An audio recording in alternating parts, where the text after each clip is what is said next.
Hello everyone. तो चलिए आज हम देखते हैं कि जो हमने पिछली पार्ट को अभी अधूरा रखा था उस चीज को हम लोग पूरा करते हैं। वायसराय हमने पढ़ा था, उसमें 50% वायसराय पढ़ा था, लॉर्ड एल्गिन सेकंड तक। अब उसके बाद हम आते हैं सेकंड पार्ट स्टार्ट करते हैं कर्जन से, क्योंकि कर्जन से चीजें होती है, थोड़ी सी रिवोल्यूशनरी एक्टिविटी शुरू हो जाती है। अब मैं क्या करूंगा, इसको जो हम लोग वायसराय का पार्ट देख रहे हैं इसको तो हम लोग देख लेंगे 1947 तक। देन जब आपका कांग्रेस बन जाता है उसके बाद सेशन शुरू होती है, नेशनल मूवमेंट होते हैं जिसमें Rowlatt Act, Khilafat Act, non cooperation, civil disobedience movement, ये सब सारी मूवमेंट का हम लोग इसके बाद देखेंगे, क्योंकि इसमें से थोड़ी सी ज्यादा आपके लिए कॉम्प्लिकेटेड ना हो जाए। तो वायसराय के पार्ट अलग कर दिया हमने और नेशनल मूवमेंट की हम लोग अलग से देखेंगे।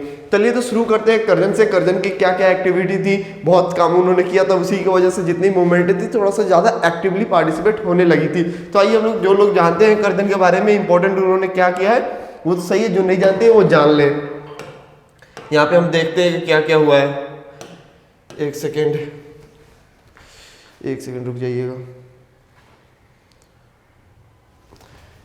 A commission was appointed under Sir Thomas Raleigh in 1902। एक इन्होंने कमीशन अपॉइंट किया था थॉमस रैली के अंदर में, कब? 1902 में। 1902 में इन्होंने एक कमीशन अपॉइंट किया था। इस कमीशन के तहत इन्होंने क्या किया था, इंडिया यूनिवर्सिटी एक्ट कायम की थी। 1904 में इंडिया यूनिवर्सिटी एक्ट कायम की गई। और ये किस कमीशन के द्वारा अंदर किया गया, किसके द्वारा? Sir Thomas Raleigh. Sir Thomas Raleigh जो थे, इनकी कमीशन थी, इसको हेड कर रहे थे। कर्जन के टाइम में ये हुआ था, इसी के तहत यूनिवर्सिटी एक्ट आया था। आगे बात समझिए।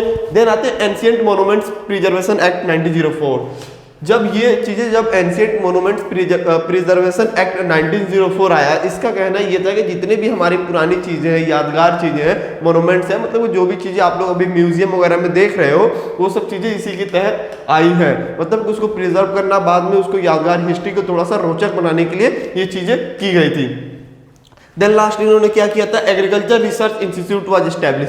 एग्रीकल्चर रिसर्च मतलब कि उस टाइम बहुत ज़्यादा फेमाइन आ रही थी, क्यों आ रही है, नए नए हाइब्रिड का इन्होंने मतलब कि एग्रीकल्चर पर रिसर्च करना शुरू कर दिया था। मतलब कि एग्रीकल्चर साइंटिफिक जो यहाँ से थी वो चीज़ें शुरू हो गई थी। सबसे पहली बार ये कहाँ से सेटअप हुई थी? पूसा में। ये पूसा कहाँ पे भाई? दिल्ली में है। तो दिल्ली में पहली बार एग्रीकल्चर रिसर्च इंस्टीट्यूट एस्टैब्लिश की गई थी। ठीक। अब एक इनका मेन इंपॉर्टेंट चीज, सबसे इंपॉर्टेंट जो क्वेश्चन पूछा था, लॉर्ड कर्जन ने क्या किया था? Partition of Bengal.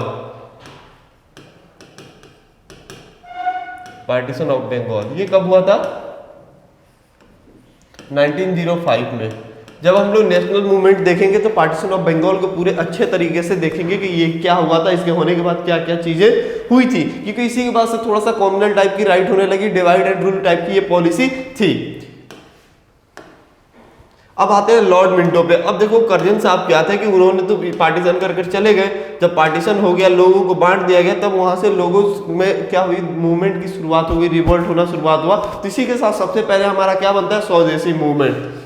स्वदेशी मूवमेंट में क्या होता है भाई कि हम लोग सिर्फ देश की चीजों को इस्तेमाल करेंगे, बाकी जितनी भी विदेशी चीजें होंगी उन सबको हम लोग बाइकआउट करेंगे। स्वदेशी मूवमेंट का स्टार्टअप कब हुआ था? 1905 से लेकर 1908 तक, लगभग 3-4 साल तक ये स्वदेशी मूवमेंट चली थी। जब इन्होंने पार्टीशन ऑफ बंगाल किया था, उसमें मुस्लिम को अलग, हिंदू को अलग कर दिया था, तो उसी में एक मुस्लिम लीग बनी थी 1906 में। 1906 में मुस्लिम लीग बनी थी जो कि पार्टीशन का सपोर्ट करती थी, और एक जो थे वो पार्टीशन का सपोर्ट ये लोग नहीं करते थे।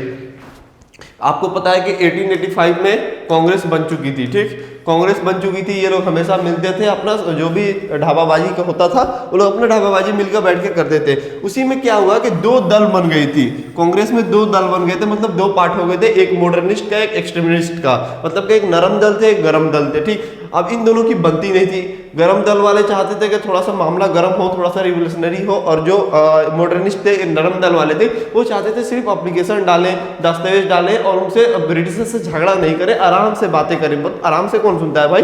तो ये जो कांग्रेस थी ये 2 भाग में बट गई।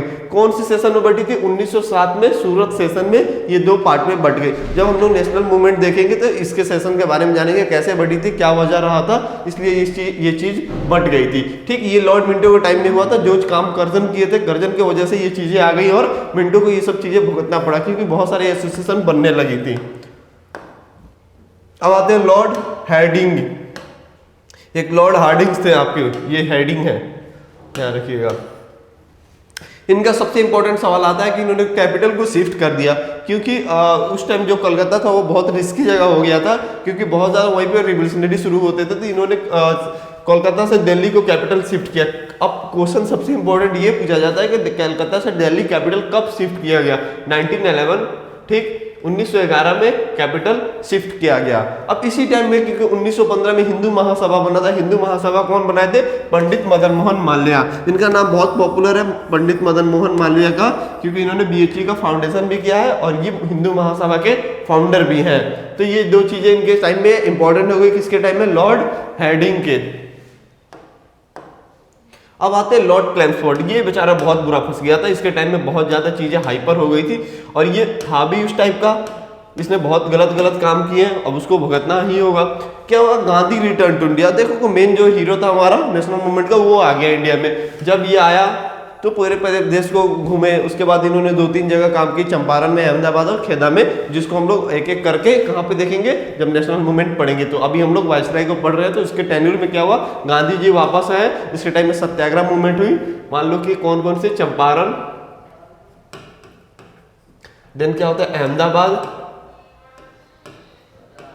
देन आपका होता है खेदा। 3 चीजें जगह मूवमेंट गांधी जी सत्याग्रह करते हैं। कब? 1917 में यहाँ पे, और ये दोनों जगह पे 1918 में करते हैं, ठीक। देन आता है आपका अगस्त डिक्लेरेशन। गांधी जी 1915 में आते हैं, कहाँ से? साउथ अफ्रीका से। जिनको नहीं पता है वो जान ले। क्या गांधी जी यहाँ पे पहली बार साउथ अफ्रीका से आते? नहीं, इससे भी पहले आ चुके थे। फिर यहाँ पे जॉब वगैरह नहीं मिली तो फिर चले गए साउथ अफ्रीका। देन होता है अगस्त डिक्लेरेशन बाय मॉन्टेग, जो मॉन्टेग के द्वारा अगस्त डिक्लेरेशन किया जाता है। इसमें क्या चीजें की गई थी कि जो भी हमारा जो इंडियन लोग है ना, इनका पार्टिसिपेशन गवर्नमेंट के अंदर में बढ़ जाए, मतलब सेल्फ गवर्नमेंट टाइप का ये टर्म आ गई थी। सेल्फ गवर्नमेंट का टर्म यहाँ पे दे दिया गया था। किसमें? अगस्त डिक्लेरेशन में मॉन्टेग ने ये अगस्त डिक्लेरेशन किया था। अब यहाँ पे आता है कि एक गवर्नमेंट ऑफ इंडिया एक्ट आपने 1919 पढ़ा होगा या सुना होगा, उसी के तहत उसमें आया रॉलेट एक्ट। रॉलेट एक्ट क्या क्या कहना था?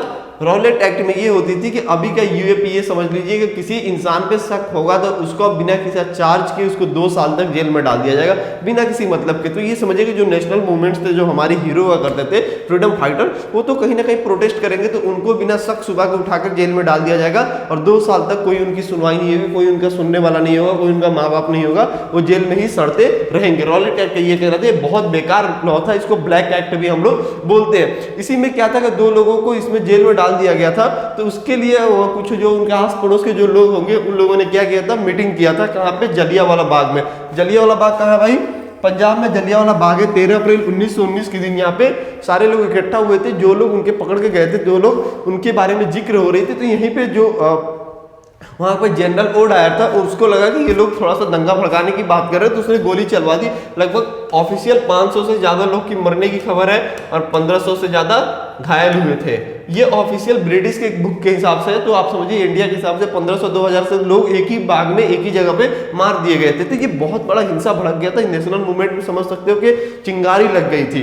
देन आता है आपका खिलाफत मूवमेंट। खिलाफत मूवमेंट कब हुआ था? 1920 में स्टार्ट हो गई थी। ये क्यों हुआ था खिलाफत मूवमेंट? जो तुर्की में था, तुर्की क्योंकि अलाइड ग्रुप का पार्ट था वर्ल्ड वार फर्स्ट में, जब ब्रिटिश और फ्रांस हरा देते हैं तुर्की को, जो ऑटोमन एम्पायर उस टाइम की थी, तो उसमें क्या करते हैं, उनके जो खलीफा होते हैं, मतलब कि स्पिरिचुअल हेड ऑफ मुस्लिम उस टाइम खलीफा हुआ करते थे, उनको गद्दी से हटा दिया जाता है। तो उसके तौहीन को लेकर ये लोग खिलाफत मूवमेंट इंडिया में स्टार्ट करते हैं कि हमारे खलीफा के साथ ब्रिटिशर्स ने बदतमीजी की है, तो हम यहाँ पे उनके खिलाफ निकलेंगे। तो खिलाफत मूवमेंट स्टार्ट की थी किसने? शौकत अली और मोहम्मद अली ने, ठीक। शौकत अली, मोहम्मद अली ने खिलाफत मूवमेंट स्टार्ट की थी। इसका मेन कनेक्शन किससे था? वर्ल्ड वार फर्स्ट के हारने से। जो ऑटोमन एम्पायर हारी थी तो वहां पे खलीफा की बेइज्जती हुई थी, उस खलीफा को लेकर यह खिलाफत कमेटी बनाया गया था 2 भाइयों के द्वारा। देन ये सब सारी चीजें चल रही थी। जालियांवाला बाग का एक्ट चल रहा था। यहाँ पे लोग गुस्से हैं बहुत तरीके से, बहुत ही भी गुस्सा पड़े हुए हैं और मुस्लिम भी यहाँ पे गुस्सा हुए हैं। तो गांधी जी ने सबको देखकर एक नॉन कोऑपरेशन मूवमेंट चला दिया, जिसमें हिंदू, मुस्लिम, सिख, ईसाई सब कुछ जितने भी लोग थे देश के, सबको मिलाकर एक नेशन वाइड मूवमेंट चालू कर दिया, जिसका नाम दिया नॉन कोऑपरेशन मूवमेंट। के हम सब कुछ वो करेंगे जिसका कोई दंड नहीं होता, जिसकी से कोई जेल नहीं होगी, वो हम, जैसे कि स्कूल नहीं जाएंगे तो कोई आपको जेल नहीं डालेगा, कॉलेज नहीं जाएंगे तो कोई जेल नहीं डालेगा, और जो भी चीजें जैसे कि सरकारी चीजें, हम ऑफिस नहीं जाएंगे तो कोई हमें जेल नहीं करेगा। जो भी सब कुछ वो काम करेंगे जो कि आईपीसी के अंदर नहीं आता है, ठीक। अब आते हैं लॉर्ड रीडिंग। लॉर्ड रीडिंग साहब क्या करते हैं? पढ़ने लिखने की बात करते हैं या कुछ करते हैं? अब देखिए, नॉन कोऑपरेशन मूवमेंट जब चल रही थी तो इसमें क्या किया गया? Repeal of Rowlatt act. Rowlatt act को रिपील किया गया। और देन क्या होता है कि नॉन कोऑपरेशन जब मूवमेंट चल रही थी तो उसी टाइम में क्या हुआ कि चौरी चौरा इंसिडेंट हो गया। ये गोरखपुर के पास एक जगह है, ठीक। जब नॉन कोऑपरेशन मूवमेंट चल रही थी तो पुलिस चाहते थे कि इनको भड़काए, तो पुलिस से झड़प हो जाती है लोगों को। इसमें 22 पुलिस वाले मारे जाते हैं चौरी चौरा इंसिडेंट में 5 फरवरी 1922 में ये चीजें हुई थी।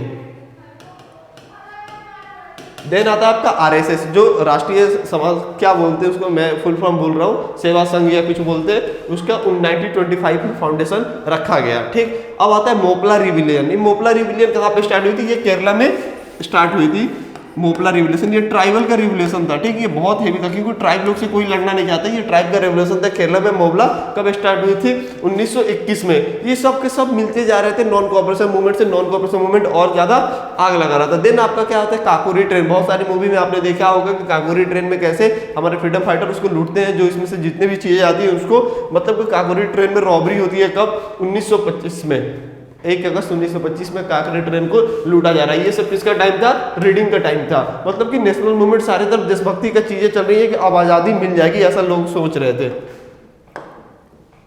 अब आते हैं लॉर्ड इरविन। इरविन का नाम आप लोगों ने बहुत बार सुना होगा। Irwin pact. इन्हीं के टाइम में साइमन कमीशन आया था। साइमन गो बैक आपने सुना होगा। एक साइमन कमीशन बनी थी, जो साइमन नाम का आदमी ही हेड कर रहा था। वो इंडिया को विजिट करता है कब? 1927 में। इसमें एक कमीशन बनाई जा रही है कि जिसमें क्या होता है कि इंडिया के लोगों के खिलाफ कोई रूल बनेगी बस, बट इसमें कोई इंडियन ही नहीं थे, बट इंडिया के खिलाफ रूल बने थे। तो इंडिया के जितने भी लोग थे वो सब नाराज हो गए, नहीं नहीं इस चीज को हम नहीं मानेंगे। तो जो साइमन आया था उसके लोग बोलने लगे Simon go back, Simon go back, तो साइमन तुम यहाँ से जाओ। देन क्या होता है कि ये चीजें बहुत ज्यादा फैलने लगी थी। लॉर्ड इरविन साहब ने बोला कि इंडियन को तुम भी जाओ, तुम भी एक पैक्ट तैयार करो। तो जो कांग्रेस थी उसने भी एक चीजें तैयार की, कमीशन तैयार की। कब तैयार की? इसको बोलते हैं इंडियन रेजोल्यूशन 1929। 2 साल में इन्होंने तैयार किया, बट दोनों को मिलाकर जब चीजें निकल के आई तो इंडियन के पॉइंट को कम रखा गया, साइमन के पॉइंट को ज्यादा रखा गया था। अब क्या होता था कि डांडी मार्च स्टार्ट की गई। डांडिया मार्च कहाँ से स्टार्ट की गई थी? साबरमती आश्रम से। तो ये 12 मार्च से स्टार्ट की गई थी 1930 में। ठीक, 12 मार्च 1930 में डांडी मार्च स्टार्ट की गई थी। किसने स्टार्ट किया था? गांधी जी ने। देन आते हैं सिविल डिसोबीडियंस मूवमेंट। अब सिविल डिसोबीडियंस मूवमेंट क्या होता है? जब नॉन कोऑपरेशन मूवमेंट को खत्म कर दिया जाता है, क्योंकि चौरी चौरा इंसिडेंट के बाद Gandhi ji non cooperation movement खत्म कर देते हैं। देन आपका ये आ जाता है साइमन कमीशन। उसके बाद चीजें सिविल डिसोबीडियंस मूवमेंट में बदल जाती है। सिविल डिसोबीडियंस मूवमेंट में क्या होता है? हम अब सिविल क्राइम करेंगे, क्रिमिनल नहीं करेंगे, सिविल क्राइम करेंगे। ठीक, तो सिविल क्राइम में थोड़ी बहुत जेल होती है। सिविल क्राइम इन्होंने करना शुरू कर दिया था, क्रिमिनल नहीं बल्कि सिविल क्राइम करना शुरू कर दिया था। इसी के साथ आपका राउंड टेबल कॉन्फ्रेंस से स्टार्ट हो जाता है। 3 राउंड टेबल कॉन्फ्रेंस होती है। फर्स्ट होता है 1930 में। ये किसके टाइम होता है? इरविन के टाइम में। ये ब्रिटिश के में होता है राउंड टेबल कॉन्फ्रेंस। इसमें इंडिया के लोग जाते थे, बहुत कम लोग इसमें पार्टिसिपेट, गांधी जी ने इसमें पार्टिसिपेट नहीं किया था। BR अम्बेडकर ने तीनों में किया है। ठीक, तो फर्स्ट वाले में गांधी जी ने नहीं किया है। अब हम लोग आते हैं नेक्स्ट पे, लॉर्ड वेलिंगटन। इसके टाइम में सिर्फ राउंड टेबल कॉन्फ्रेंस ही इंपॉर्टेंट है। 3 राउंड टेबल कॉन्फ्रेंस थी। Second round table conference in London 1931, इसमें शायद गांधी जी ने पार्टिसिपेट किया था सेकंड राउंड टेबल कॉन्फ्रेंस में। अब आते हैं थर्ड राउंड टेबल कॉन्फ्रेंस कब होता है? 1932 में। देखिए कब? 1930 में फर्स्ट, 31 में सेकंड और 32 में थर्ड। अब बहुत लोग को लगता है कि 31 है तो एक ट्रिक लगाते हैं, 31 में फर्स्ट, 32 में सेकंड, 33 में थर्ड। तो ऐसा नहीं है, 0 से 1 स्टार्ट कीजिएगा, 1 पे 2, 2 पे 3। अब आते हैं गवर्नमेंट ऑफ इंडिया एक्ट 1935, जिसका क्या है बहुत ज्यादा सोर्सेस हमारे इंडियन कॉन्स्टिट्यूशन जो अभी की है उसमें इससे लिया गया है। गवर्नमेंट ऑफ एक्ट जो आया था 1935 में, इससे बहुत सारे सोर्सेस हमारे अभी के कॉन्स्टिट्यूशन में ली गई है। लॉर्ड वेलिंगटन के टाइम में ये सब चीजें हुई थी। अब आता है लॉर्ड लिन लाइट गो। लिन लाइट गो के बारे में हम लोग देखते हैं कि ये क्या करते हैं क्या नहीं करते हैं। अब क्या होता था, इन्होंने क्या करते हैं कि Congress minority resignation celebrated at dividend day. अब क्या होता है कि इसमें जो मुस्लिम लीग के जो मेंबर होते हैं ये लोग सारे लोग रिजाइन कर देते हैं। क्यों? ये बोलते हैं कि हमारे लिए सेपरेट इलेक्टोरेट होना चाहिए, मतलब कि हमारा जो हमारे लोग खड़े होंगे, रिजर्वेशन की बात करने लगे। इसमें मुस्लिम लीग के जो लोग थे उन्होंने अपना रेजिग्नेशन दे दिया। ये 1939 में की गई थी। कौन सी डे? डिलीवरेंस डे, जिसमें मुस्लिम लीग के जो भी नेता थे उन्होंने रिजाइन दे दिया। अब आता है Lahore resolution.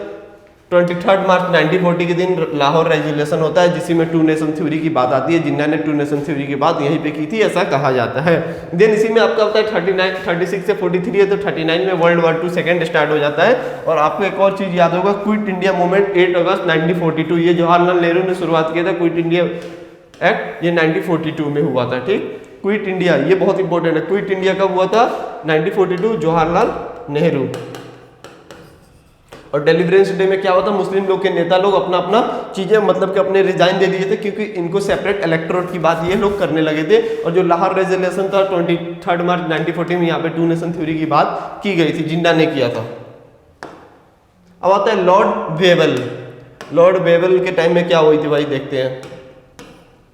Cabinet mission plan, जो हम लोगों ने देखा था एक बार 1946 में हमारा कैबिनेट जो बैठक हो गई थी, कि उसके टाइम से हमारा कैबिनेट मतलब कि जो चीज़ें थी कॉन्स्टिट्यूशन असेंबली बनना शुरू हो गया था। तो कैबिनेट मिशन प्लान 16 मई 1946 में हुई थी। 1946 में पहली बार कैबिनेट मिशन प्लान को रखा गया था। देन आपका क्या होता है, first meeting of constituent assembly 9 दिसंबर 1946। ये तो हम लोगों ने पॉलिटी में भी पढ़ लिया, यहाँ पे पढ़ लीजिए, ये वेबल के टाइम में रखा गया था। देन आपका आता है शिमला कॉन्फ्रेंस। शिमला कॉन्फ्रेंस 25 जून 1945 में ही शिमला कॉन्फ्रेंस हुई थी। सबसे ज्यादा इसमें इंपॉर्टेंट है 9 दिसंबर 1946 में पहली बार मीटिंग रखी गई थी किसकी, कॉन्स्टिट्यूएंट असेंबली की, जो हम लोगों ने सेशन में बहुत बार देख लिया। ये रहा वेबल का टेन्यूर। अब आते हैं लॉर्ड माउंटबेटन। ये आपके क्या हो जाएंगे, लास्ट हो जाएंगे। लास्ट क्या, वाइसरी और first governor general of India, free India. ठीक, इनके क्वेश्चन देखिए कैसे घूम घाम के आएंगे। लास्ट वाइसरी ऑफ ब्रिटिश इंडिया, अगर आपसे पूछा जाएगा कि सबसे लास्ट वाइसराय कौन है ब्रिटिश इंडिया का, तो आपके कौन हो जाएंगे, लॉर्ड माउंटबेटन। अच्छी बात है, लास्ट है। And the first governor general of free India, मतलब कि फ्री इंडिया जब बनाएगी तो उसमें गवर्नर जनरल रखा गया, गवर्नर जनरल की एक पोस्ट रखी गई कि ये लोग हेल्प करेंगे इंडिया की गवर्नमेंट रन करने के लिए। तो ये फ्री इंडिया के सबसे पहले क्या है, गवर्नर जनरल है, बट इनको बहुत तंग परेशान किया गया तो ये अपना रेजिग्नेशन दे देते हैं। देन आपका एक इंडियन को बनाया जाता है। कौन ये इंडियन होते हैं, इंडियन कौन होते हैं, सी राजगोपालचारी। सी राजगोपालचारी क्या होता है कि इंडिया के फर्स्ट और last Indian governor general of free India होता है। ये क्वेश्चन बहुत बार पूछा जाता है कि Indian free governor general of free India, तो आपका सी राजगोपालचारी हो जाएंगे। और आपसे पूछा जाएगा first governor general of free India, तो आपका लॉर्ड माउंटबेटन हो जाएंगे। ठीक, पार्टीशन ऑफ इंडिया डिसाइडेड हो गया था, पार्टीशन होनी है ये तो पता ही था, क्योंकि कॉन्स्टिट्यूएंट असेंबली में हम लोगों ने देखा था कि पार्टीशन के डिसाइड हो गए थे कि 2 देश बनने वाले हैं। देन आपका आता है इंडिया इंडिपेंडेंस एक्ट। अब इंडिया को आजाद करने का एक एक्ट लाया गया। उस एक्ट, ये एक्ट कब बना था, passed by the British parliament on 4 जुलाई 1947 के दिन ये पास किया गया। 15 अगस्त 1947 के दिन क्या किया जाएगा, इंडिया को आजाद कर दिया जाएगा और पाकिस्तान को 14 अगस्त को आजाद कर दिया जाएगा। इतनी चीजें माउंटबेटन के टाइम में। ये क्या है कि first free governor general of India, तो ये आपके माउंटबेटन जाएगा। First Indian free governor general of free India, तो सी राजगोपालचारी हो जाएंगे। इतनी चीजें हो गई, काफी है। आपका 1947 तक हम लोग पहुंच गए। उसके बाद देश आजाद हो गया और हमारे नेता आने लगे थे, पंडित जवाहरलाल नेहरू रूल करने लगे थे। ये पॉलिटी के पार्ट में हम लोग देखेंगे जब पढ़ेंगे, तो इतना ही काफी है आपका। अब हम लोग इसके बाद देखेंगे कि हम लोग का नेशनल जो भी मूवमेंट होती है ना, उससे हम लोग शुरुआत करेंगे। पार्टीशन ऑफ बंगाल से स्टार्ट करेंगे और लास्ट हम लोग कैबिनेट मिशन प्लान तक हम लोग नेशनल मूवमेंट के तौर पे देखेंगे, जिसमें गांधी जी आएंगे, भगत जी आएंगे और सुभाष चंद्र बोस को, जवाहरलाल नेहरू की एंट्री को, ये सब सारी चीजें हम लोग इसमें देखेंगे। ओके, आज के लिए इतना ही। चलिए फिर मिलते हैं। Okay, thank you.